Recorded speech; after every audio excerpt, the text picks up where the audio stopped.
the style of writing that English teachers teach in English classes is horrific.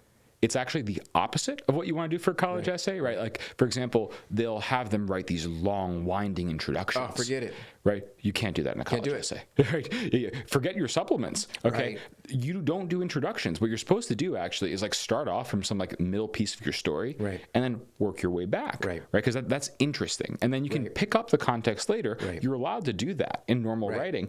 But in an English class, they're like, oh, no, you need a thesis statement. And it's like, they don't care about your thesis. They don't. they don't care about your thesis. But the thing I get in trouble for is I tell people that their essays should be at a 5th grade reading level.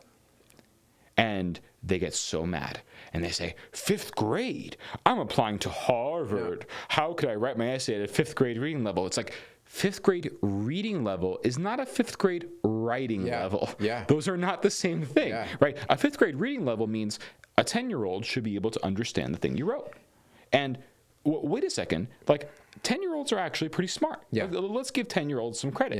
If a 10-year-old can't understand what you wrote, that means that what you wrote is like stupidly complex to the point where you're not even like helping anyone. You're not making an emotional impact. You're creating so much work for the reader that like this person who's skimming your essay in 30 seconds, they're not going to care. They're gone. They're gone. So, you know, I tell people that, like, dude, like the comments I get, it's so bad. It's funny you mention that because I'll meet you halfway. Where there's a phrase that goes around, often in politics now, that I don't like that it's so applicable, but it is very applicable writ large, and specifically in college essays, and it is everyone's 12. Yes. Right? Just literally. Everyone's 12. Everyone. So just like, if you write with the mindset of, I'm writing for a 10 or 12-year-old, like, you should be okay. Yeah, it's way better. Right? But no one cares but the long, winding introductions. I mean, I tell my students, like, look, don't fact check me exactly on this, but the best first sentence is 10 words or fewer. The point of the first sentence isn't to be memorable. The point of the first sentence is getting them to read the second sentence. Literally. That's it. Right. That's it. That's even the point of the first 2 paragraphs. Right. That's why I teach them. It's like, you know, your only job is just to get their attention. Yes. Right. That's it. Right. Because if you haven't done that, and this is the part people I think misunderstand, it's that like attention comes first. Right. We have to make sure that they're paying attention first, and then you can lead them. Right. So this is actually an interesting concept in persuasion, and I teach this to my students. It's called pacing and leading.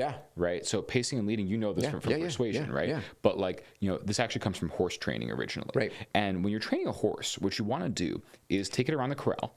And then what you do is you have it match the pace of the trainer, right? And then if it goes too fast, you whip it. And if it goes too slow, you whip it. Not too hard. You want to be kind to the horse. But you have to communicate to the horse, right? It's a big animal, right? So in any case, so you make sure that the horse understands like what's too fast and what's too slow.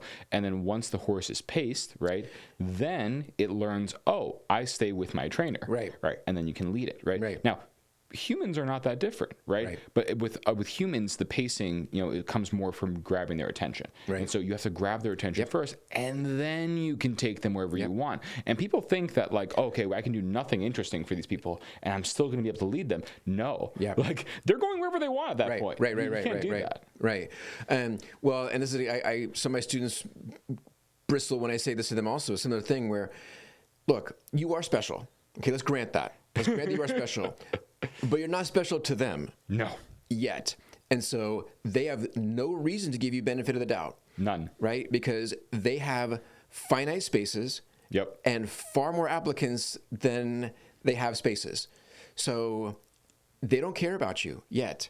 Right? So you have to get their attention, like make them care, but they don't at first. And so if you get into some super verbose, you know, grandiloquent, like incredibly heavy vocabulary laden first sentence, is like next. Right. So tell me, what's your favorite introduction that you've seen someone do? Like, how would you get their attention in the best way possible? Well, if I may, my favorite one, I know what this sounds like. And again, I generally keep it 10 words or fewer. I will tell you, Andreas, I applied to law school with the following first sentence for my personal statement. Ready? Ready. I know what you're going through. That's it. That hits, man. Right? And there was an essay about, I was a teacher at the time. Right. And so it was an essay about how I'd been teaching college essays for 7 years and how I know what it's like reading through all these college essays, hoping to find a good one. And you went full meta. I went full meta. Oh, that's hard. Yeah. That's hard. I was very proud of this. For good reason. Yeah, that's crazy.